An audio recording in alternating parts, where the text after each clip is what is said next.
당신 눈치 보며 살 바엔 차라리 이혼하는 게 낫겠다. 그 말이 제 입에서 나왔을 때도 아내는 놀라지 않았습니다. 가스불 앞에서 국자를 휘젓던 손만 잠깐 멈추더니 편한 대로 하라고 했습니다. 그게 더 모욕적이었습니다. 퇴직 후 집에 있는 시간이 길어질수록 아내의 말은 짧아졌고 저는 같은 지붕 아래서도 점점 눈치만 보는 사람이 되어갔습니다. 처음엔 나이 들면 다 그런 줄 알고 넘겼습니다. 연금 분할이며 집 정리 문제도 얽혀 있었고 자식들 보기에도 민망해 먼저 판을 깨고 싶지 않았습니다. 그런데 막상 이혼이 끝난 뒤 저를 사람처럼 대해주는 여자가 나타났습니다. 그 여자는 왜 하필 그때 제 앞에 나타난 걸까요? 시작 전 구독과 좋아요로 함께해 주시고 어느 지역에서 듣고 계신지 댓글로 한 번씩만 남겨주세요. 그곳에 행복이 닿길 바라겠습니다. 그날 저녁 식탁의 공기가 지금도 선명합니다. 아내는 아무 말 없이 된장국 뚜껑을 열고 밥 공기를 제 앞에 밀어 놓았습니다. 딱 거기까지였습니다. 눈 한 번 마주치지 않고 말 한마디 없이 그냥 자기 자리에 앉아서 반찬을 집기 시작했어요. 저는 잠깐 아내 얼굴을 바라봤는데 아내는 처음부터 제가 없는 사람인 것처럼 식사를 했습니다. 예전 같으면 그냥 넘겼을 겁니다. 밖에 나가 있으면 모르니까요. 아침에 나가서 저녁에 들어오면 그 사이에 밥이 차려져 있고 씻고 자면 됐습니다. 그 정도면 충분한 거라고 생각했어요. 그런데 퇴직을 하고 나서부터는 달랐습니다. 아침에도 집에 있고 점심에도 집에 있고 저녁에도 집에 있습니다. 하루 종일 같은 공간에서 숨을 쉬는데 아내는 저를 마치 늘 거기 있던 가구처럼 대합니다. 밥은 차려주는데 차려주는 게 전부입니다. 오늘 어땠어요? 같은 말은 없고 뭐 먹고 싶어요? 같은 말도 없어요. 그냥 음식이 나오고 그냥 치워집니다. 저는 그 과정에서 투명 인간이었습니다. 처음엔 나이 들면 다 이렇겠거니 했습니다.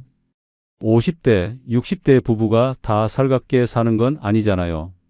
세월이 지나면 말이 줄고 말이 줄면 눈빛만 남는다고 그것도 부부의 한 형태라고 스스로를 달랬습니다. 그런데 생각해보니 우리 부부엔 눈빛도 없었어요. 그냥 아무것도 없었습니다. 밖에서 30년 넘게 일했습니다. 회사에서는 팀장도 하고 부장도 했습니다. 아랫사람들이 부장님하고 부르면 괜히 어깨가 펴졌습니다. 퇴근하면서 오늘 수고 많으셨습니다. 소리를 들으면 뿌듯했어요. 저는 그게 당연한 줄 알았습니다. 사람이 제 이름을 불러주고 제 말을 귀담아 듣고 제 판단을 따라주는 게요. 그런데 퇴직하고 집에 들어오니까 그게 하나도 없었습니다.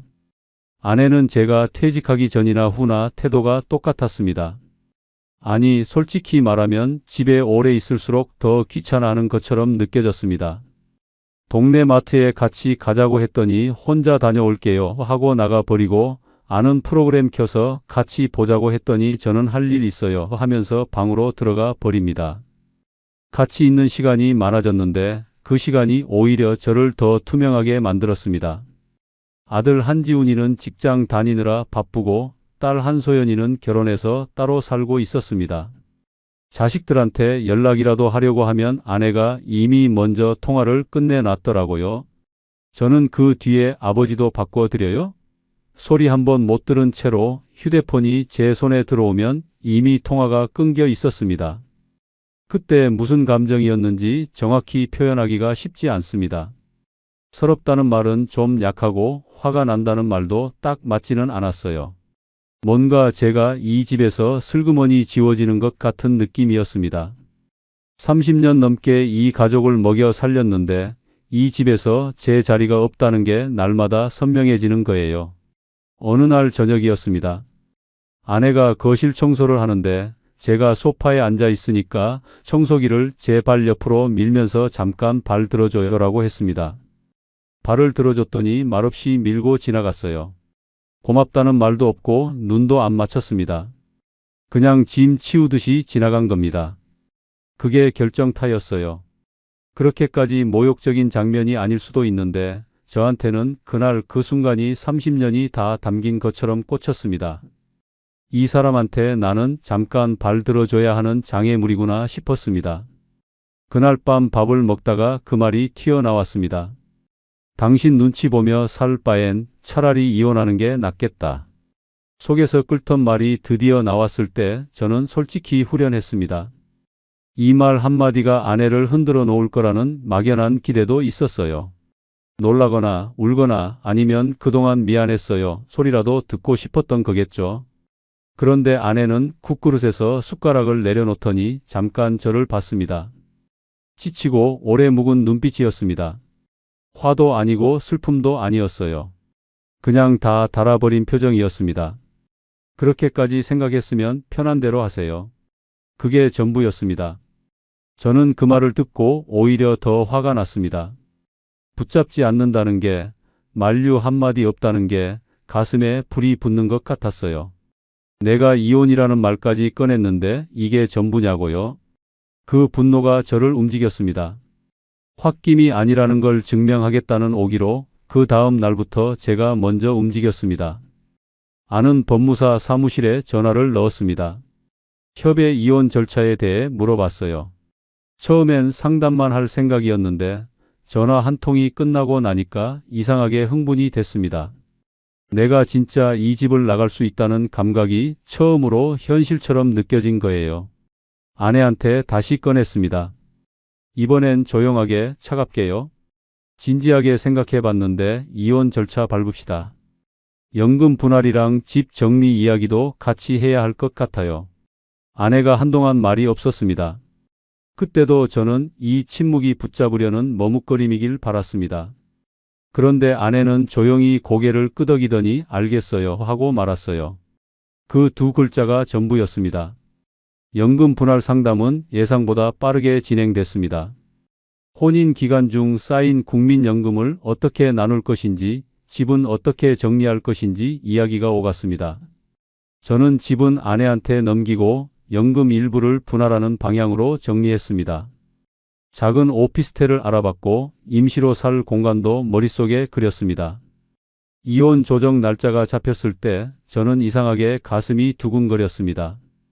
해방감이라고 생각했어요. 무시당하던 집에서 드디어 나가는 날이 온다고요? 그 도장이 저를 그 집에서 꺼내줄 마지막 자유라고 믿었습니다. 법원 조정실은 별로 인상 깊은 곳이 아니었습니다. 창문 하나 달린 좁은 방에 조정관이 앉아서 서류를 검토하고 양측의 확인을 받는 절차였어요. 아내는 내내 조용했습니다.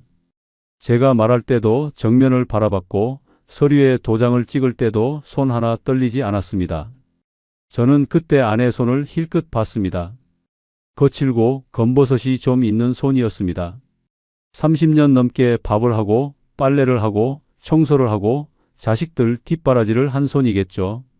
근데 그때 그 생각을 끝까지 하지 않았습니다. 빠르게 고개를 돌렸어요. 도장을 찍었습니다. 이혼이 성립됐습니다. 조정실 밖을 나오는데 하늘이 맑더라고요. 봄 끝자락의 햇볕이 제법 따뜻했습니다. 저는 그 햇볕 아래 서서 잠깐 눈을 감았습니다. 홀가분했습니다. 그렇게 생각했어요. 아내가 먼저 자리를 떴습니다. 뒷모습을 봤는데 특별히 축 처져 있지도 않았고 특별히 빠른 걸음도 아니었습니다. 그냥 평소 걸음으로 걸어가더라고요. 마치 마트 다녀오는 길처럼요. 저는 그 뒷모습이 야속하게 느껴졌습니다. 그리고 그게 마지막으로 아내를 가까이서 본 날이었습니다. 그날은 정말로 새 출발이라고 믿었거든요. 진짜로요. 나쁜 예감 같은 건 손끝만큼도 없었습니다. 이제부터 제 인생은 제 것이라고 누구 눈치도 안 봐도 되는 나날이 시작된다고 믿었습니다. 정말 제 지옥은 그 이혼 서류에 도장을 찍던 날부터 시작된 걸까요? 이혼이 끝나고 처음 며칠은 생각보다 가볍게 지나갔습니다. 오피스텔로 이사하는 날, 짐이라고 해봐야 옷 몇 벌이랑 세면도구, 그리고 오래된 라디오 하나였습니다. 트럭을 부를 것도 없었어요. 아들 한지훈이가 차로 2번 날라주면 끝났습니다. 지훈이는 짐을 옮기는 내내 말이 없었는데 마지막으로 나가면서 딱 한마디 했습니다. 아버지 진짜 괜찮겠어요? 저는 걱정 마라 하고 짧게 받아쳤습니다. 아들 얼굴을 제대로 보지 않으면서요. 그때 지훈이 표정이 좋지 않았다는 걸 나중에야 떠올렸습니다. 그 아이도 뭔가 할 말이 있었겠죠. 근데 저는 그걸 들을 준비가 안 돼 있었어요. 새 출발 앞에서 아들의 걱정 섞인 눈빛은 그냥 방해가 되는 것처럼 느껴졌으니까요. 오피스텔은 20평이 채 안 됐습니다. 창문 하나, 침대 하나, 냉장고 하나.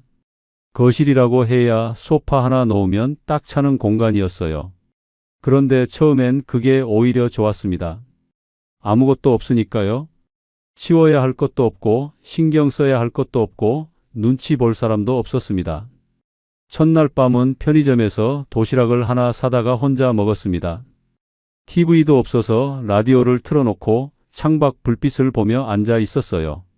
그때 기분이 어땠냐면 정말 홀가분했습니다. 아내 눈치 안 봐도 되고 분위기 살필 필요도 없고 말 한마디 없는 식탁에 마주 앉을 필요도 없는 그 자유 말이에요. 이틀째도 괜찮았습니다. 사흘째도요. 그런데 나흘째 되던 날 저녁이었습니다. 도시락을 다 먹고 나서 라디오를 끄고 방 안에 가만히 앉아 있는데 아무 소리가 안 나더라고요. 정말 아무것도요. 냉장고 모터 돌아가는 소리, 멀리서 차 지나가는 소리, 그것뿐이었습니다. 그 고요함이 처음으로 불편하게 느껴졌습니다. 이상하잖아요. 그렇게 조용한 집이 싫어서 나왔는데 막상 더 조용한 곳에 혼자 있으니까 불편한 거요. 밥을 먹어도 맛이 없었습니다. 편의점 도시락이 맛없는 게 아니라 혼자 먹는 밥 자체가 어딘가 허전했습니다. 아내가 밥을 차려줄 때 눈도 안 맞췄다고 그렇게 서러워했는데 아무도 차려주지 않는 밥상은 또 다른 방식으로 쓸쓸하더라고요. TV를 샀습니다. 그래도 혼자 보는 TV는 켜놔도 보이지 않았어요. 화면 위로 아무 생각 없이 눈이 지나가는 느낌이랄까요? 누군가 옆에서 저 사람 왜 저럴까요? 그 한마디만 해줘도 달랐을 텐데 그 한마디를 던질 사람이 없는 거예요. 그때 처음으로 아내 생각이 났습니다. 사랑이 그리운 게 아니었어요. 솔직히 말하면요. 그냥 같은 공간에 숨 쉬는 사람이 있다는 감각이 그리웠습니다. 아내가 방에서 뭔가 부스럭거리는 소리, 가끔 들리는 한숨 소리, 그것들을 그렇게 귀찮아했는데 없으니까 그게 다 생각나더라고요. 그렇다고 아내한테 전화할 수는 없었습니다. 제가 먼저 이혼을 밀어붙인 사람인데 이제 와서 외롭다고 연락한다는 건 자존심이 허락하지 않았어요. 딸 한소연이한테 전화라도 할까 싶었는데 소연이는 이혼 절차 내내 반대편이었습니다. 직접 말은 안 했어도 목소리 톤이나 짧아진 연락으로 다 느껴졌어요. 연락하면 그러게 왜 그러셨어요? 소리 들을 것 같아서 그것도 못했습니다. 그렇게 오피스텔에서 혼자 지낸 지 보름쯤 됐을 때 동네 문화센터 공문자가 들어왔습니다. 퇴직하고 나서 소일거리로 등록해 놓은 곳이었어요. 수채화 강좌랑 건강체조 프로그램이 있었는데 이혼하고 나서 한동안 발을 끊었다가 다시 나가보자는 생각이 들었습니다. 방 안에만 있으면 생각이 자꾸 이상한 데로 갔거든요. 처음 나간 날은 체조 프로그램이었습니다. 강사가 앞에서 동작을 설명하고 저는 뒷줄에 서서 따라 했습니다. 주변에 대부분 60대 여성분들이었고 중간중간 남자분들도 두어 명 계셨습니다. 수업이 끝나고 나오는데 옆에 서 계시던 분이 말을 걸어왔습니다. 처음 오셨어요? 낮이 익은 것 같아서요. 박정래 씨였습니다.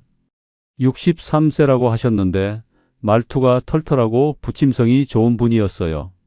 같은 동네에 산다고 하셨고 이 센터를 오래 다녔다고 하셨습니다. 억지스럽지 않게 자연스럽게 말을 건네는 분이라 경계심 없이 이야기를 나눴습니다. 그 뒤로 두어 번 더 마주쳤고 한 번은 수업 끝에 가볍게 커피 한 잔 마시는 자리도 생겼습니다. 박 씨는 그 자리에서 처음으로 오세란 씨 이야기를 꺼냈습니다. 제 아는 분인데 선생님이랑 비슷한 상황이세요. 혼자 지내신 지 꽤 됐고 성격이 워낙 좋으신 분이라서요. 여럿이 밥 먹는 자리가 있으면 한번 나오셔도 좋다고 하시던데 딱히 소개를 시키려는 의도는 없어 보였습니다. 그냥 아는 사람들끼리 밥 한번 먹는 모임이라는 투였어요. 저도 거기에 특별한 기대 같은 건 없었습니다. 그냥 혼자 밥 먹는 것보다는 낫겠다는 생각으로 나갔습니다. 오세란 씨를 처음 본 건 그렇게 작은 식당 한쪽 자리에서였습니다. 5명 남짓 모인 자리였는데 오세란 씨는 그 자리 분위기를 자연스럽게 이끄는 사람이었습니다. 목소리가 크지 않았어요. 말을 많이 하는 편도 아니었습니다. 오히려 다른 사람 말을 끝까지 잘 들어주는 쪽이었어요. 제가 말을 할 때도 그랬습니다. 제가 퇴직 이야기를 꺼내자 오세란 씨가 제 쪽으로 몸을 살짝 돌리며 들었습니다. 가볍게 고개를 끄덕이면서요. 그 눈빛이 진짜로 듣고 있다는 느낌이었어요. 그냥 예의상 듣는 게 아니라요. 이야기가 끝나자 이렇게 말했습니다. 정말 고생 많으셨겠다. 그 나이에 혼자 다시 시작하는 게 쉬운 게 아닌데. 그 한마디가 이상하게 가슴에 걸렸습니다. 고생했다는 말, 대단하다는 말. 아내한테는 수십 년 동안 한 번도 제대로 들어본 적 없는 말이었어요. 직장에서 퇴직하는 날에도, 이혼하는 날에도 그런 말을 해준 사람이 없었습니다. 근데 처음 만난 자리에서 그 말을 들으니까 손끝이 살짝 떨리는 것 같았습니다. 저는 그날 집에 돌아와서 한참을 멍하니 앉아 있었습니다. 특별한 이유는 없었어요. 그냥 기분이 좀 달랐습니다.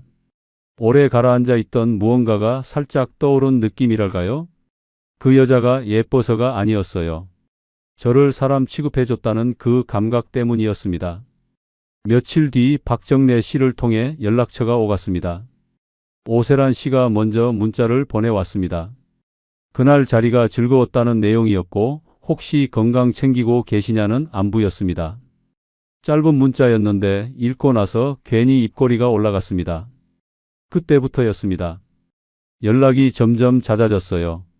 처음엔 이틀에 한 번, 그 다음엔 매일 한 번씩, 나중엔 하루에 두어 번씩 주고받게 됐습니다. 오세란 씨는 아침에 일어나면 오늘도 건강하게 시작하세요 라고 보냈고 저녁에는 밥은 드셨어요? 하고 물어봤습니다. 별것 아닌 말들이었습니다. 근데 저한테는 별것이 아니지 않았어요. 아내와 살 때는 한 집에 있으면서도 그런 말을 들은 기억이 없었으니까요. 밥 먹었냐고 물어봐 주는 사람이 있다는 게 그 단순한 것 하나가 얼마나 오랜만이었는지 그때 실감했습니다. 식사 약속도 몇 번 생겼습니다. 박정래 씨가 끼는 자리도 있었고 둘이서만 만나는 날도 생겼습니다. 오세란 씨는 자기도 이혼 후 혼자 산다고 했습니다. 자식은 하나 있는데 따로 살고 생활이 넉넉하진 않지만 소박하게 지내는 게 맞는 것 같다고 했어요. 과장하지 않고 꾸미지 않고 그냥 있는 그대로 이야기하는 것 같아서 오히려 더 믿음이 갔습니다. 한 번은 제가 퇴직 전 이야기를 길게 했습니다. 팀장을 오래 했고 나름 인정도 받았고 그래도 끝에 가선별 볼 일 없이 나오게 됐다는 이야기요.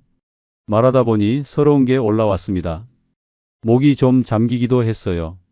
오세란 씨는 그 이야기를 끊지 않고 끝까지 들어줬습니다.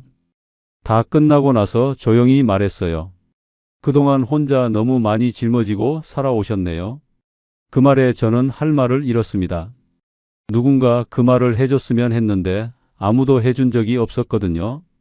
아내는 그런 말 하는 사람이 아니었고 자식들은 아버지가 힘들었다는 걸 별로 실감하지 못하는 것 같았고 친구들은 술자리에서 다 비슷비슷한 신세 한탄으로 끝났습니다. 근데 오세란 씨는 딱 맞는 자리에 딱 맞는 말을 하더라고요. 조금씩 빠져드는 게 느껴졌습니다.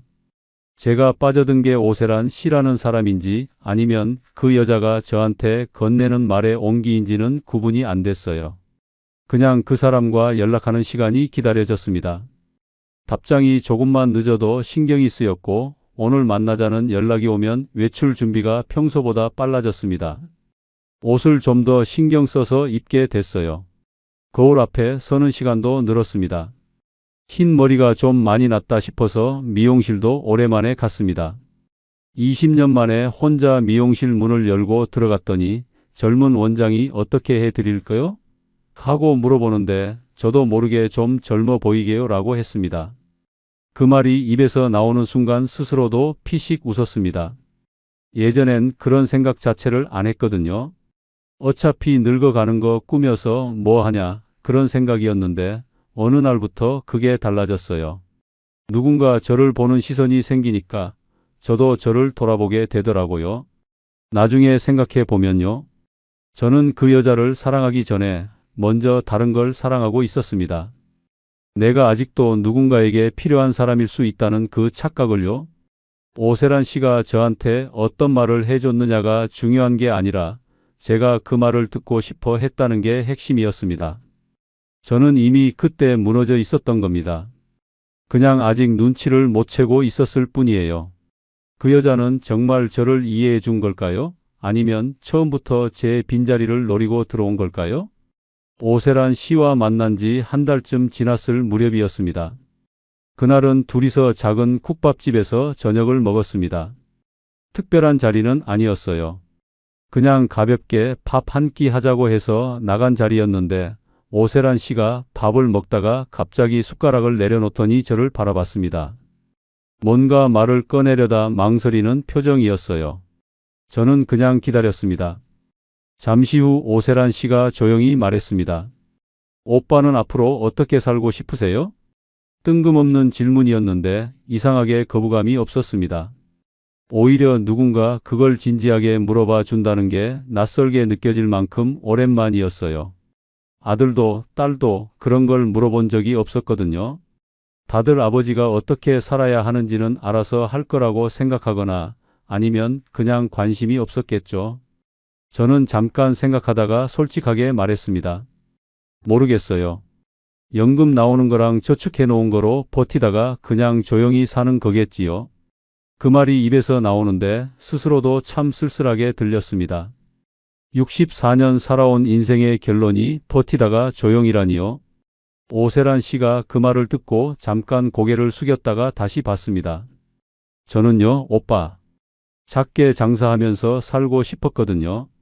사람 구경하고 손 부지런히 움직이고 하루하루 뭔가 만들어서 파는 거요. 거창한 거 말고요.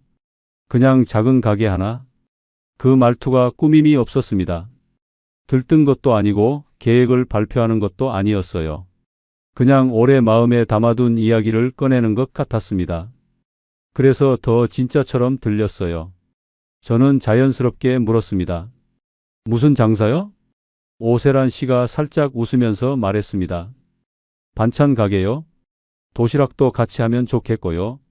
요즘 혼자 사는 분들 많잖아요. 집밥이 그리운 분들한테 파는 거예요. 자리만 좋으면 충분히 될 것 같아요. 그 말을 들으면서 저는 머릿속으로 그림이 그려졌습니다. 작은 가게에 반찬들이 진열돼 있고 오가는 손님들한테 이거 드셔보세요 하면서 권하는 모습이요. 저도 그 안에 있는 그림이었어요. 이상하게 그게 싫지 않았습니다. 오히려 가슴 한쪽이 살짝 따뜻해지는 기분이었어요. 오세란 씨가 이어서 말했습니다. 오빠는 사람 상대를 잘하시잖아요. 제가 보기에 손님 응대나 장부 정리 같은 거 딱 맞으실 것 같아요. 저는 요리랑 운영 쪽을 맡으면 되고요. 둘이 하면 충분히 할 수 있을 것 같은데. 저는 그 말에 가슴이 두근거렸습니다. 사람 상대를 잘한다는 말이요. 팀장 시절에도 그게 제 강점이라는 말을 들은 적이 있었어요. 퇴직하고 나서는 그런 말을 해준 사람이 아무도 없었는데 오세란 씨는 짧은 시간 만났는데도 저를 그렇게 봐줬습니다. 그 자체가 이미 저를 흔들어 놓기에 충분했어요. 그날 밥 먹으면서 한참 이야기를 나눴습니다. 오세란 씨는 자리도 이미 알아본 데가 있다고 했습니다. 큰 아파트 단지 상가 쪽에 작은 점포가 하나 나왔는데 유동 인구가 많고 월세도 부담스럽지 않은 편이라고요. 본인이 아는 분이 그쪽 부동산을 한다고 했어요. 저는 그날 밤 오피스텔로 돌아와서 오랜만에 잠이 빨리 들었습니다. 뭔가 기대되는 게 생기니까 그런 것 같았어요. 이혼하고 나서 막막하기만 했던 앞날이 처음으로 뭔가 그려지는 것 같았습니다. 같이 가게를 꾸리는 사람이 있고 그 사람이 나를 필요로 하고 나도 그 사람 곁에서 뭔가 할 수 있다는 감각이요. 그게 얼마나 큰 것인지 그때는 몰랐습니다. 며칠 뒤 오세란 씨한테 연락이 왔습니다. 그 자리를 계약하려면 먼저 예약금을 넣어야 한다고 했어요. 다른 사람도 보고 있다고 했고 자리가 좋아서 오래 안 갈 것 같다고 했습니다. 금액은 크지 않았습니다. 몇십만 원이었어요. 계약금도 아니고 그냥 자리 맡아두는 예약금이라고 했습니다. 저는 별 생각 없이 보냈습니다. 그 정도는 큰 돈도 아니었고 무엇보다 제가 이 계획을 진심으로 하고 싶다는 신호를 보내고 싶기도 했어요. 오세란 씨한테요. 나는 이 일에 진지하다는 거 말이에요. 오세란 씨는 받고 나서 고맙다고 했습니다. 오빠 덕분에 숨통이 좀 트이는 것 같아요. 혼자서 이것저것 알아보면서 막막했는데 그 한마디에 저는 또 기분이 달라졌습니다. 누군가한테 덕분이라는 말을 들을 수 있다는 게 이렇게 기분 좋은 건지 몰랐어요. 그 다음엔 냉장 쇼케이스 얘기가 나왔습니다. 반찬 가게 하려면 진열장이 있어야 하는데 새 걸 사면 비싸니까 중고로 먼저 매입해 놓는 게 낫다고 했어요. 마침 아는 경로로 상태 좋은 중고 쇼케이스가 나왔는데 먼저 잡아놓지 않으면 다른 데서 가져간다고 했습니다. 금액은 예약금보다 좀 더 됐습니다. 저는 잠깐 생각했습니다. 아주 짧게요. 그리고 보냈습니다. 돌이켜보면 그 짧은 망설임이 유일한 기회였어요. 그때 멈췄어야 했는데 저는 그 망설임을 의심이 아니라 소심함으로 받아들이고 눌러버렸습니다. 이 정도 투자도 못하면서 같이 뭘 하겠냐는 식으로요. 그 즈음 딸 한소연이한테 연락이 왔습니다. 가끔 안부 전화를 하던 아이인데 그날은 목소리가 달랐습니다. 평소보다 조심스러웠어요. 아버지, 요즘 어떤 분 만나신다고요? 박정래 씨한테 들었나 보다 싶었습니다. 저는 가볍게 넘기려 했어요. 좋은 분이야. 같이 작은 가게 해볼까 생각 중이고. 소연이가 잠깐 말이 없다가 물었습니다. 얼마나 아세요? 그분을요? 한 달 좀 넘었지. 아버지, 한 달 아신 분이랑 가게를 하신다고요? 목소리에 걱정이 담겨 있었습니다. 저는 그게 못마땅했어요. 이미 제 마음이 기울어진 상태였고 누가 건드리면 오히려 더 반발심이 생기는 그런 상태였거든요. 소연아, 나도 다 생각이 있어서 하는 거야. 너무 걱정하지 마라. 아버지, 그래도 계약서 같은 건 꼭 원본으로 보셔야 해요.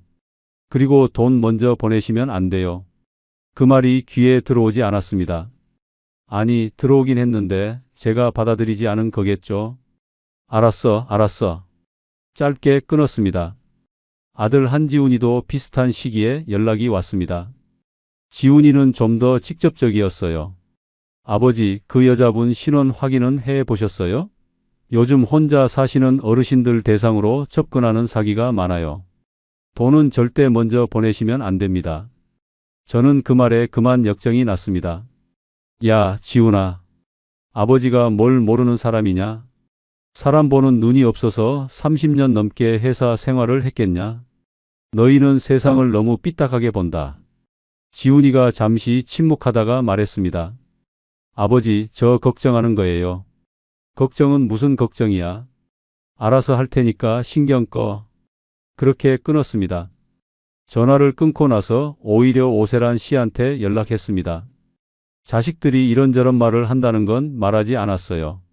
그냥 오늘 저녁 시간 되냐고 물었습니다. 오세란 씨는 된다고 했고 저는 집 근처 삼겹살집에서 만났습니다. 오세란 씨는 그날 유독 다정했어요. 고기를 직접 구워주면서 제 술잔을 먼저 채워주면서 별것 아닌 이야기에도 잘 웃어줬습니다. 그 자리에서 아이들한테 들었던 말이 싹 희미해졌습니다. 이 사람이 내 옆에 있는데 저게 무슨 걱정이냐 싶었어요. 그 뒤로 가게 준비 이야기가 본격적으로 진행됐습니다. 오세란 씨는 인테리어 업자를 알아봤다고 했습니다. 공사비용 견적을 받았는데 먼저 선수금을 줘야 일정이 잡힌다고 했어요. 일이 몰려 있어서 먼저 예약하지 않으면 시기를 놓칠 수 있다는 말이었습니다. 금액이 이번엔 꽤 됐습니다. 저는 망설였습니다. 이번엔 좀 더 기게요. 계약서는 있어요? 오세란 씨가 휴대폰을 꺼내서 사진을 보여줬습니다. 견적서처럼 보이는 문서였는데 글씨가 작고 화면으로 보는 거라 자세히 읽기가 어려웠습니다. 저는 원본을 볼 수 있냐고 했어요. 다음에 만날 때 가져올게요. 업자가 지금 공사 현장에 있어서요. 그 말을 그냥 넘겼습니다. 지금 생각하면 그 순간이 또 하나의 기회였어요. 원본 서류를 먼저 보고 나서 보내도 늦지 않았는데 저는 그 말에 고개를 끄덕였습니다. 그리고 보냈습니다. 돈이 들어간 뒤에 오세란 씨는 더 다정해졌어요. 그게 이상하다는 생각을 왜 못했는지 지금도 모르겠습니다. 돈을 받은 뒤에 더 잘 대해준다는 게 당연한 건지 아닌지를 따질 여유가 없었어요. 그냥 좋았거든요. 그 다정함이요. 오빠 덕분에 이제 진짜 혼자가 아닌 기분이에요. 그 말이 그렇게 달콤할 수가 없었습니다. 우리 둘이 하면 잘 될 것 같아요. 진짜로요. 저는 그 말을 들으면서 가슴 한가운데가 따뜻해지는 걸 느꼈습니다. 퇴직하고 나서, 이혼하고 나서 처음으로 느끼는 온기였어요. 누군가 나를 필요로 한다는 감각, 누군가와 미래를 그려볼 수 있다는 감각이요. 그때 저는 돈을 준 게 아니었습니다. 그 여자가 제 앞에 펼쳐놓은 제2의 인생의 값을 치르고 있었던 겁니다. 그 인생이 진짜인지 아닌지는 단 한 번도 제대로 확인하지 않은 채로요. 그 돈은 정말 함께 살기 위한 준비였을까요? 아니면 저를 안심시키기 위한 첫 미끼였을까요? 돌이켜보면 신호는 처음부터 있었습니다. 그냥 제가 안 본 거예요. 아니, 정확히는 보고 싶지 않았던 겁니다. 그 차이가 나중에 얼마나 큰 결과를 만들어냈는지 그때는 정말 몰랐습니다. 가게 준비가 구체화될수록 오세란 씨와 주고받는 이야기가 많아졌습니다. 자리 계약은 어떻게 됐는지, 인테리어는 언제 시작하는지, 집기는 어디서 들여오는지. 저는 그 이야기들이 나올 때마다 가슴이 두근거렸습니다. 진짜로 뭔가가 만들어지고 있다는 느낌이었거든요. 그런데 이상한 점이 하나씩 눈에 걸리기 시작했습니다. 처음엔 계약서 문제였습니다. 가게 자리 임대 계약을 했다고 했는데 계약서를 보여달라고 할 때마다 사진만 왔습니다. 휴대폰 화면으로 찍은 사진이라 글씨가 흐릿했어요. 임대인 이름은 보이는데 연락처는 가려져 있었고 보증금 금액이 적힌 부분은 화면이 잘려 있었습니다. 원본을 보자고 했더니 늘 다음에 만날 때였어요. 다음이라는 말이 3번 넘어가자 저도 조금 이상하다는 생각이 들었습니다. 오세란 씨 계약서 원본 한번 같이 봐야 할 것 같아요. 제가 직접 확인을 좀 해야 마음이 놓일 것 같아서요. 오세란 씨는 잠깐 표정이 굳었다가 이내 풀렸습니다. 맞아요, 오빠. 당연히 보셔야죠. 근데 임대인 분이 지금 개인 사정이 있어서요. 가족 중에 아픈 분이 계셔서 한동안 연락이 어렵다고 하셨거든요. 조금만 기다려 주시면 될 것 같아요. 그 말에 저는 또 고개를 끄덕였습니다. 개인 사정이 있다는데 더 채근하기가 못하다 싶었어요. 사람이 다 급한 상황이 있는 거 아니냐고 제 마음속에서 스스로를 달랬습니다. 그 다음엔 계좌 문제가 생겼습니다. 처음에 돈을 보낼 때는 오세란 씨 본인 명의 계좌였습니다. 그런데 인테리어 선수금을 보낼 때는 다른 계좌 번호가 왔어요. 제가 물었습니다. 이 계좌는 누구 거예요? 인테리어 업자 지인분 거예요. 사장님 개인 계좌 말고 공사 전용으로 쓰는 계좌라고 하시더라고요. 거기로 보내면 된대요. 그 말도 그냥 넘어갔습니다. 요즘 사업하는 사람들이 계좌를 여러 개 쓴다는 건 알고 있었으니까요. 굳이 의심할 이유가 없다고 스스로한테 말했습니다. 냉장 쇼케이스 납품업체도 마찬가지였어요. 먼저 예약금을 내야 물건을 잡아둔다고 했는데 그 업체 이름을 검색해 보려고 하니까 오세란 씨가 소규모 업체라 온라인엔 잘 안 나와요. 지인 소개로 거래하는 곳이라서라고 했습니다. 저는 검색창에 이름을 쳤다가 결과가 나오지 않으니 그냥 껐습니다. 찜찜했습니다. 분명히 찜찜했어요. 제 안에서 뭔가 자꾸 걸린다는 신호가 오고 있었습니다. 그런데 그 신호를 들을 때마다 반대편에서 다른 목소리가 더 크게 올라왔습니다. 여기서 의심하면 이 관계가 깨진다는 두려움이었어요. 저는 그때 이미 오세란 씨와의 관계에 많은 걸 걸어놓은 상태였습니다. 돈만이 아니었어요. 기대를 걸었고, 감정을 쏟았고, 자식들한테 다 생각이 있어서 하는 거야 라고 장담까지 한 상태였습니다. 거기서 만약 의심이 맞고 이게 사기라면 그건 그냥 돈을 잃는 문제가 아니라 제가 완전히 틀렸다는 걸 인정해야 하는 문제였어요. 그걸 인정할 자존심이 없었습니다. 그래서 더 깊이 들어간 겁니다. 의심이 들수록 오히려 더 믿으려고 했어요. 이상한 점을 발견할 때마다 그걸 설명해 줄 이유를 제가 먼저 찾았습니다. 임대인이 아파서 계약서를 못 보여준다. 계좌가 다른 건 사업용 계좌라서 그렇다. 업체가 소규모라 검색이 안 되는 거다. 전부 제가 만들어낸 변명들이었습니다. 오세란 씨가 해준 말에 제가 살을 붙인 거였어요. 그 무렵 아들 한지훈이한테 연락이 또 왔습니다. 이번엔 톤이 달랐어요. 저번처럼 걱정하는 말투가 아니라 꽤 단호했습니다. 아버지, 그 여자분이랑 관련해서 돈 나간 거 있으면 지금 당장 멈추셔야 해요. 제 친구 중에 법무 쪽 일하는 애가 있는데 얘기해 봤더니 전형적인 접근 방식이랑 비슷하다고 하더라고요. 저는 순간 가슴이 철렁했습니다. 그런데 그 철렁함을 인정하지 않았어요. 바로 눌러버렸습니다. 야, 지훈아. 아버지 아직 판단력 없어진 사람 아니야? 내 친구가 뭘 알아 만나 보지도 않고. 아버지 계약서 원본이라도 꼭 보세요. 직접 가서요. 알았다고. 아버지. 알았다고 했잖아. 끊었습니다. 전화를 끊고 나서 손이 조금 떨렸습니다. 그게 화 때문인지 아니면 다른 이유 때문인지는 스스로도 잘 몰랐어요. 그냥 빨리 다른 생각을 해야 할 것 같아서 오세란 씨한테 문자를 보냈습니다. 오늘 저녁 시간 어떠냐고요? 오세란 씨는 된다고 했습니다. 그날 만나서 저는 자식들 이야기를 꺼냈습니다. 돌려서 말했어요. 주변에서 걱정하는 사람이 있다고 계약서 같은 거 원본으로 확인해 보고 싶다고요.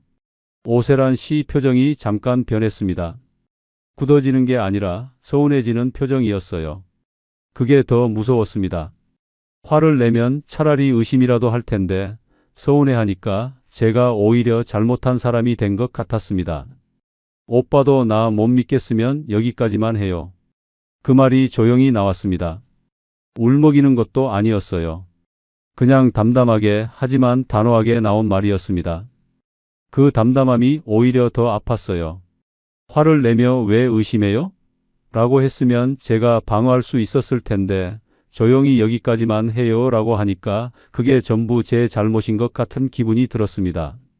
저는 바로 사과했습니다. 아니에요. 그런 뜻이 아니었어요. 주변에서 하도 이런저런 말을 해서 제가 잠깐 흔들렸나 봐요. 미안해요. 오세란 씨가 한동안 말이 없었습니다. 저는 그 침묵이 너무 불편했어요. 빨리 이 공기를 바꾸고 싶었습니다. 그래서 제가 먼저 말했습니다. 가게 보증금 나머지 부분 이번 주 안에 넣어 드릴게요. 오세란 씨가 그제야 저를 봤습니다. 그 눈빛이 따뜻하게 풀렸어요. 그리고 작게 웃으면서 말했습니다. 오빠밖에 없다. 진짜로. 저는 그 말을 듣는 순간 가슴이 내려앉는 것 같으면서도 동시에 뭔가 놓치면 안 된다는 안도감이 들었습니다. 그 두 감정이 동시에 왔는데 저는 안도감 쪽을 선택한 겁니다. 그날 집에 돌아와서 인터넷 뱅킹을 켰습니다. 이체 금액을 입력하면서 손이 조금 무거웠습니다. 숫자가 커졌거든요. 처음 예약금은 아무것도 아닌 금액이었는데 어느 순간부터 한 번에 나가는 돈이 제법 됐습니다. 그 숫자들을 다 더해보면 어떻게 되는지 계산하지 않으려고 했어요. 이체 버튼을 눌렀습니다. 확인 문자가 왔습니다. 오세란 씨한테도 문자가 갔겠죠. 잠시 후 오세란 씨한테서 연락이 왔습니다. 오빠, 고마워요. 이제야 진짜 내 편이 생긴 것 같아요. 오빠랑은 끝까지 가고 싶어요. 저는 그 문자를 몇 번이나 다시 읽었습니다. 끝까지 가고 싶다는 말이요. 그 말을 읽을 때 얼마나 기뻤는지 지금도 기억합니다. 아내와 30년을 살면서 그런 말을 한 번도 들어본 적이 없었어요. 아니, 그런 말이 존재하는 관계가 있을 수 있다는 걸 까맣게 잊고 살았는지도 모릅니다. 그 문자 하나에 모든 의심이 다 녹아버렸습니다. 이체 확인 문자는 알림창에서 밀어버렸고 아들한테 받은 전화는 부재중으로 남겨뒀습니다.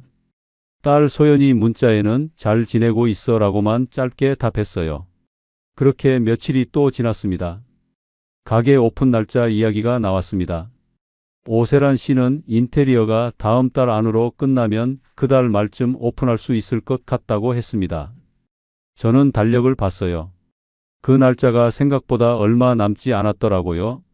설레었습니다. 진짜로요? 두근거렸습니다.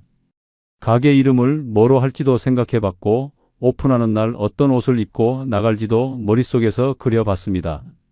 참 우습죠. 그 시간에 계약서 원본이 어디 있는지 임대인 연락처가 왜 연결이 안 되는지를 따져야 했는데 저는 오픈날 복장을 생각하고 있었습니다.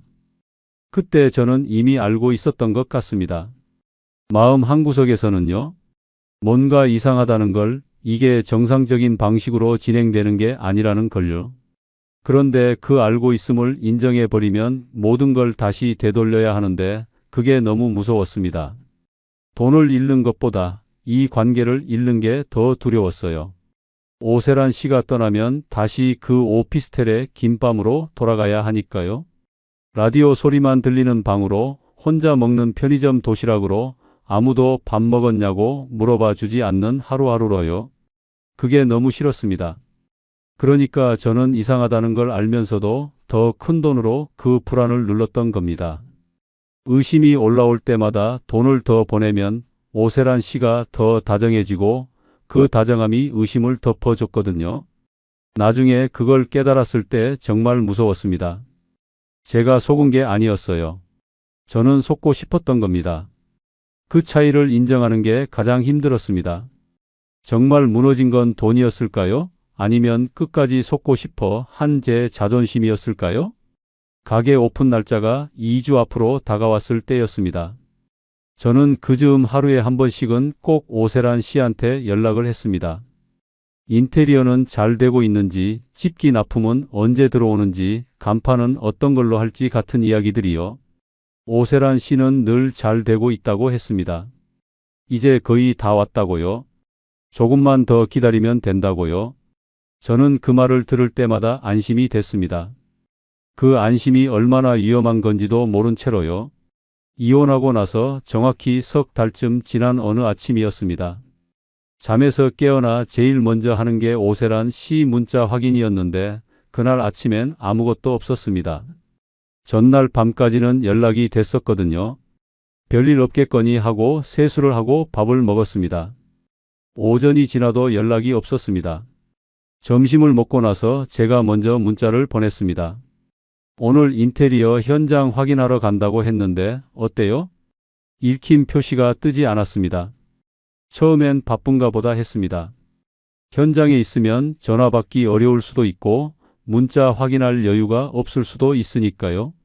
그래도 오후 2시가 넘도록 아무 반응이 없으니 슬슬 불안해졌습니다. 전화를 걸었습니다. 연결이 되지 않았습니다.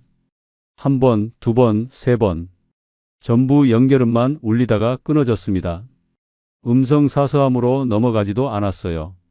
그냥 울리다가 끊기는 거였습니다.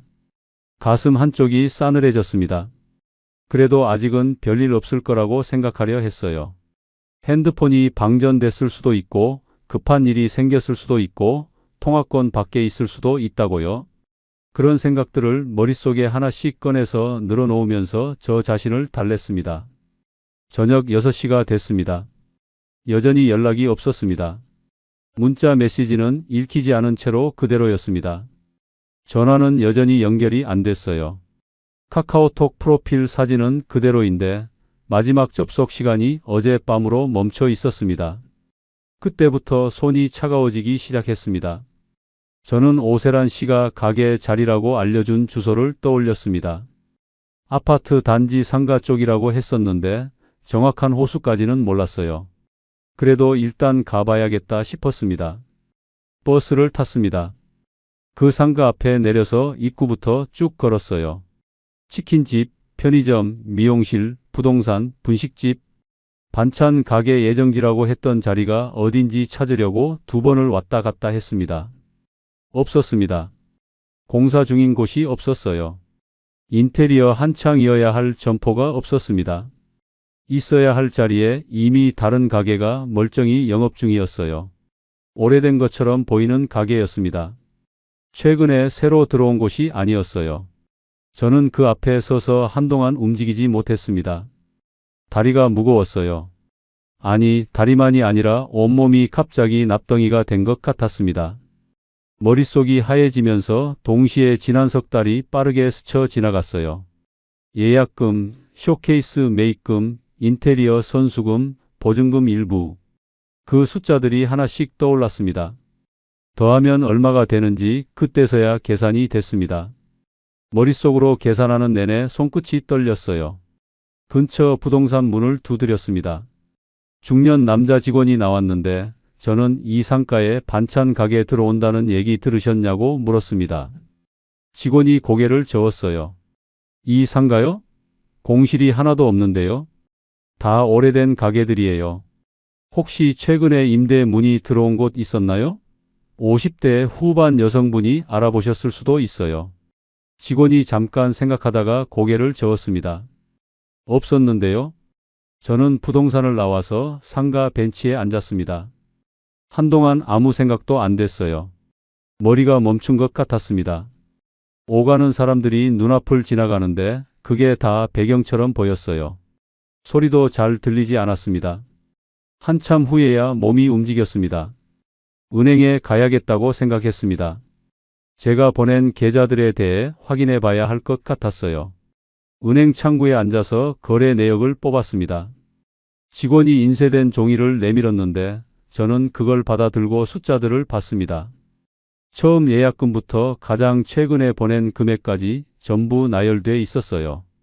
다 더하니 수천만 원이 훌쩍 넘었습니다. 노후 자금으로 모아둔 돈의 큰 덩어리였습니다. 손이 떨려서 종이를 제대로 잡기가 어려웠습니다. 직원이 뭔가 더 물어봤는데 제가 제대로 대답했는지도 모르겠어요. 그냥 종이를 들고 나왔습니다. 지구대를 찾아갔습니다. 접수 창구에 앉아서 사정을 이야기했습니다. 말하면서 목이 몇 번 잠겼어요.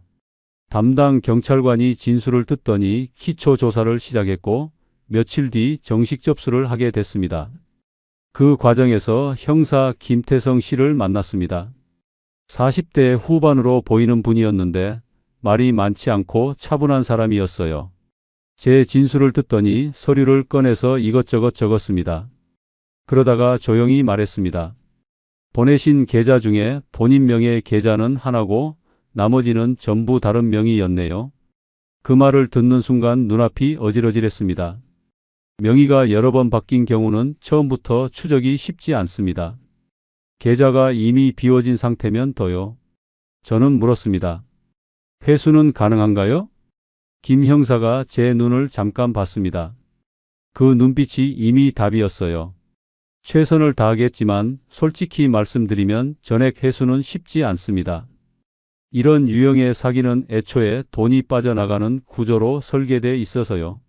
형사 고소는 가능하지만 민사 소송까지 같이 가야 할 수 있고 시간도 오래 걸립니다.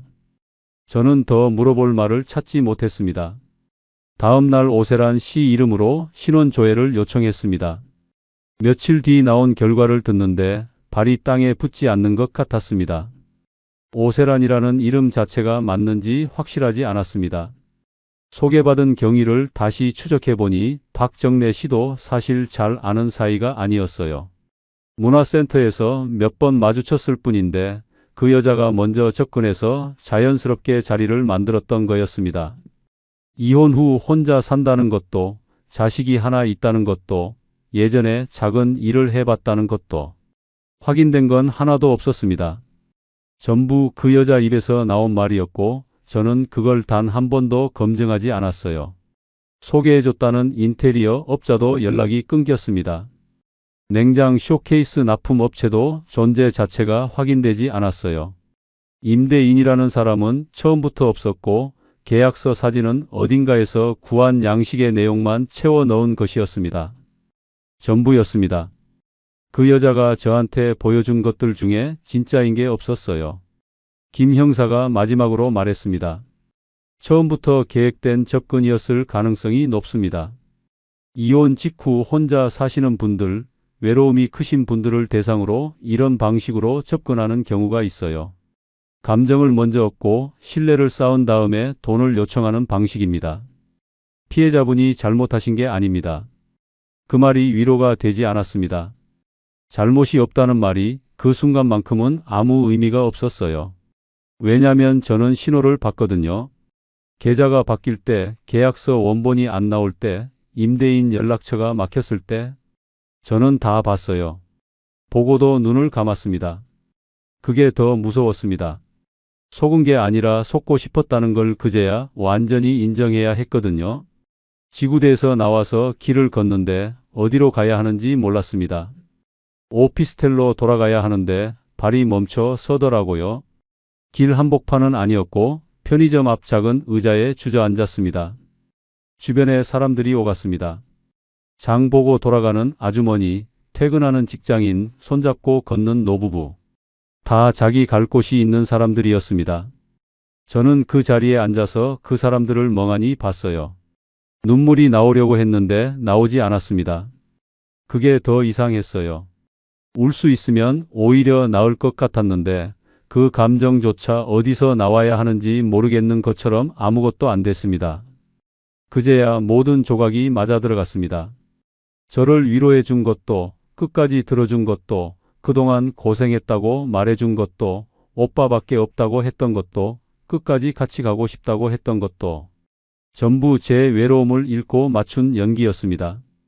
제가 아내한테서 듣지 못했던 말들, 퇴직하고 나서 아무도 해주지 않았던 말들, 그 빈자리가 어디인지를 그 여자는 처음 만난 자리에서 이미 파악했던 겁니다. 그리고 그 자리를 정확하게 채워줬어요. 제가 원하는 말을 제가 듣고 싶은 톤으로 제가 무너질 만한 타이밍에 맞춰서요. 저는 사람을 믿은 게 아니었습니다. 제가 믿고 싶었던 이야기를 믿은 겁니다. 누군가 나를 필요로 한다는 이야기, 이 나이에도 새 인생이 있을 수 있다는 이야기, 무관심한 집을 나온 게 잘한 선택이었다는 이야기를요. 그 믿음이 산산이 부서졌습니다. 돈도 사람도 이야기도 전부 한꺼번에요. 그 순간 무너진 건 통장 잔고만이 아니었습니다.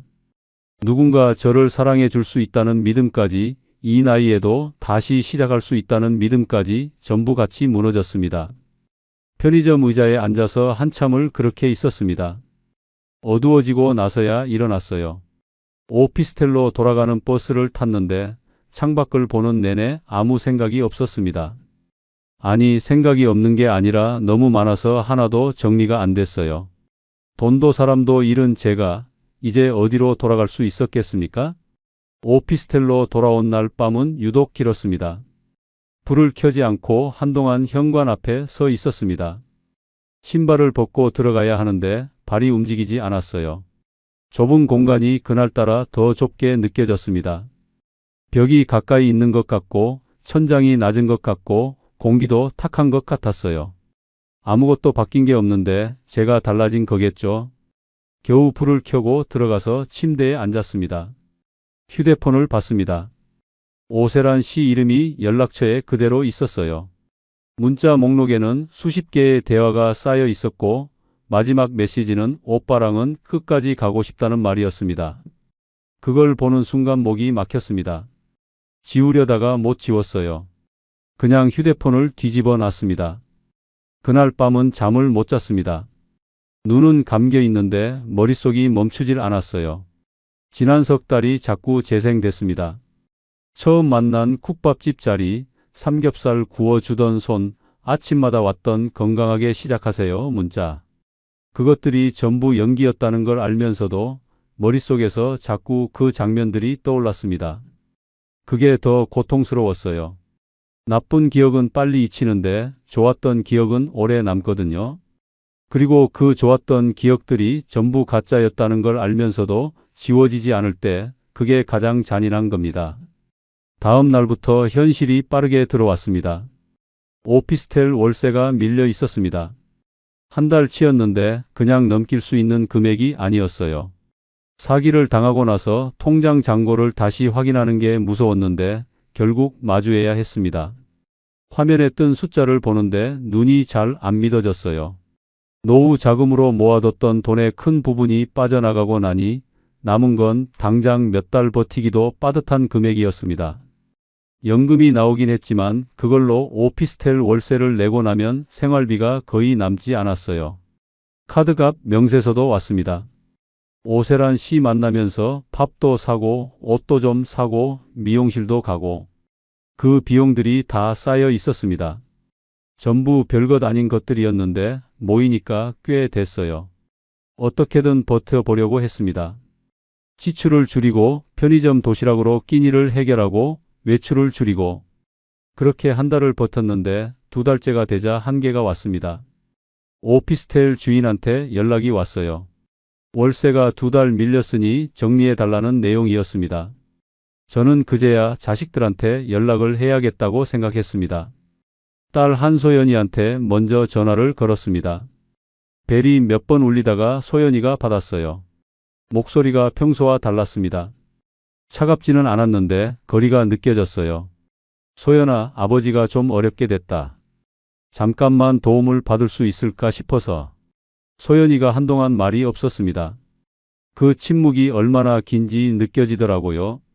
저는 그 침묵 안에서 딸의 마음이 어디 있는지 알 것 같았습니다. 아버지, 저 그 여자분 이상하다고 말씀드렸잖아요. 목소리가 떨렸습니다. 화가 난 게 아니라 서러운 거였어요. 알아. 내 말이 맞았어. 아버지가 그때 저 말을 들으셨어야 했는데. 미안하다, 소연아. 소연이가 한숨을 쉬었습니다. 아버지, 저도 지금 당장 여유가 없어요. 아이도 있고 살림도 빠듯해요. 그리고 솔직히 말씀드리면요. 목소리가 잠깐 끊어졌다가 다시 나왔습니다. 아버지가 황혼 이혼하신다고 했을 때 저 엄마 얼마나 울었는지 아세요? 아버지는 한 번도 엄마 입장에서 생각해 보신 적 있으세요? 이제 와서 도움 요청하시면 저는 어떻게 해야 해요? 저는 아무 말도 못했습니다. 그 말이 틀리지 않아서요. 반박할 수가 없었어요. 반박하면 안 된다는 걸 알았습니다. 소연아, 그래. 미안하다. 그게 전부였습니다. 전화를 끊고 나서 한동안 멍하니 있었습니다. 아들 한지훈이한테도 전화를 걸었습니다. 지훈이는 더 짧았어요. 아버지, 저 그때 분명히 말씀드렸잖아요. 계약서 원본 보시라고. 돈 먼저 보내시면 안 된다고요. 알아. 저도 지금 여력이 없어요. 아버지, 죄송한데 저는 이 부분에서는 도와드리기 어려워요. 지훈이 목소리도 떨렸습니다. 화가 난 건지 슬픈 건지 구분이 안 됐어요. 아마 둘 다였겠죠. 전화를 끊었습니다. 자식들한테 전화를 끊고 나서 처음으로 깨달은 게 있었습니다. 저는 이혼할 때 아내만 버린 줄 알았는데 그게 아니었어요. 아내와 함께 살아온 30년이 있었기 때문에 자식들도 그나마 아버지한테 기대어주고 있었던 겁니다. 그 울타리를 제가 먼저 걷어찼습니다. 이혼을 밀어붙이면서요. 아이들은 그날 이미 아버지한테서 마음이 한 걸음 물러났는데 저는 그걸 몰랐어요. 아니, 알면서도 인정하지 않으려 했던 거겠죠. 전처 윤미자 씨한테도 전화를 했습니다. 가장 어려운 전화였습니다. 번호를 누르는 데만 한참이 걸렸어요. 벨이 울렸고 미자 씨가 받았습니다. 여보세요? 그 목소리를 오래간만에 들었는데 이상하게 눈 안쪽이 뜨거워졌습니다. 나야. 잠깐 침묵이 있었습니다. 무슨 일이에요? 질문이 아니었어요. 그냥 담담한 확인이었습니다. 어렵게 됐어. 여러모로. 미자 씨가 말이 없었습니다. 저는 자초지종을 다 말하지는 않았습니다. 이혼 후에 여자를 만났다는 것, 사기를 당했다는 것, 돈을 잃었다는 것, 그걸 전처한테 말하는 게 너무 창피했어요. 그냥 형편이 어렵게 됐다고만 했습니다. 미자 씨가 짧게 말했습니다. 저는 도와드리기 어려워요. 알아. 그리고 정우 씨, 이건 제가 냉정해서가 아니에요. 미자 씨 목소리가 잠깐 갈라졌습니다. 저도 30년 살았어요. 그 세월이 아무것도 아닌 게 아니에요. 근데 당신이 먼저 끝내자고 했잖아요. 저는 그걸 받아들인 거예요. 이제 와서 제가 뭘 어떻게 해야 해요? 저는 아무 말도 못했습니다. 잘 지내세요? 전화가 끊겼습니다. 그제야 알았습니다. 제가 무관심하다고 미워했던 그 사람이, 말수가 짧다고 서러워했던 그 사람이 30년 동안 그 자리에서 버텨준 사람이었다는 걸요. 표현이 없었던 게 아니라 표현할 힘이 다 달아 있었던 거였습니다. 밥을 차려주고 빨래를 하고 자식들 뒷바라지를 하느라요. 그게 무관심이 아니라 다른 방식의 삶이었는데 저는 그걸 끝내 몰라봤습니다. 오피스텔을 정리했습니다. 짐을 쌀 때 들어올 때보다 더 적었어요. 들어올 때도 별게 없었는데 나갈 때는 더 없었습니다. 박스 2개에 전부 들어갔어요. 그걸 끌고 엘리베이터를 타고 내려오는데 거울에 제 모습이 비쳤습니다. 64세 남자가 박스 2개를 들고 서 있었습니다. 오래 보지 않았습니다. 고시원은 지인을 통해 알게 됐습니다.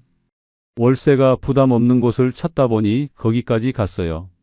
골목 안쪽에 있는 건물이었는데 입구부터 낡았습니다. 벽에 페인트가 군데군데 벗겨져 있었고 계단이 삐걱거렸어요. 제 방은 복도 끝이었습니다. 문을 열었을 때 느낌을 지금도 잊지 못합니다. 좁았습니다. 성인 남자가 팔을 뻗으면 양쪽 벽에 닿을 것 같은 너비였어요. 창문은 있었는데 반지하라 밖이 잘 보이지 않았습니다. 사람들 발이 지나가는 게 유리 위로 보였어요.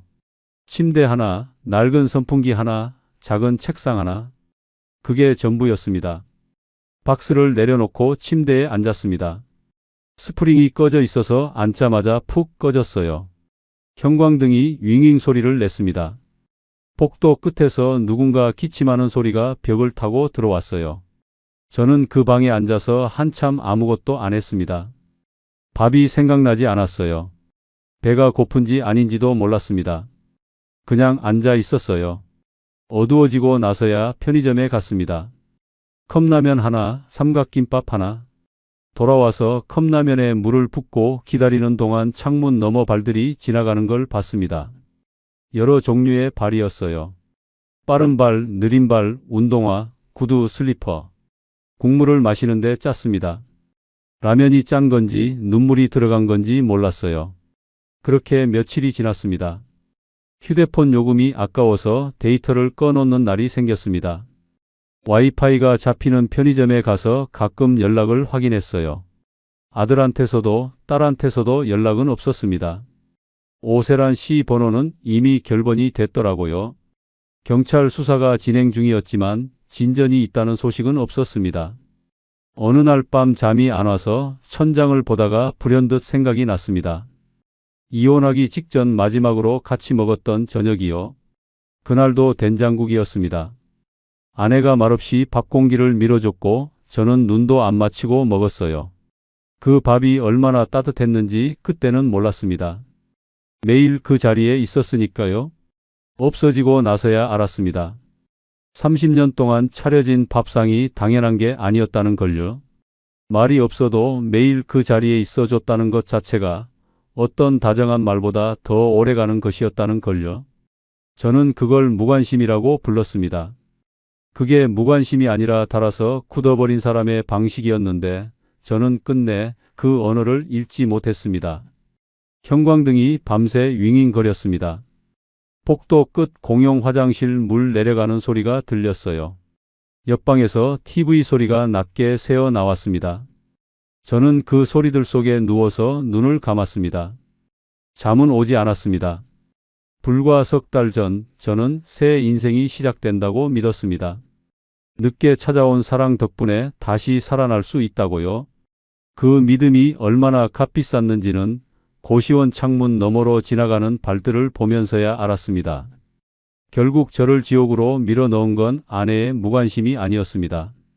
외로움을 사랑으로 착각하고 늦은 관심을 운명이라 믿어버린 제 욕심이었습니다. 그리고 그 욕심을 직면하지 못하고 의심이 들 때마다 더 큰 돈으로 눌러버린 제 비겁함이었습니다. 새 인생을 찾겠다며 집을 나선 끝에 제게 남은 것은 고시원 방 한 칸과 너무 늦어 버린 후회뿐이었습니다. 끝까지 들어주셔서 감사합니다. 구독과 좋아요는 다음 이야기를 이어갈 힘이 됩니다. 그리고 주인공에게 한 줄 응원을 댓글로 남겨주시면 그 마음까지 함께 전해두겠습니다.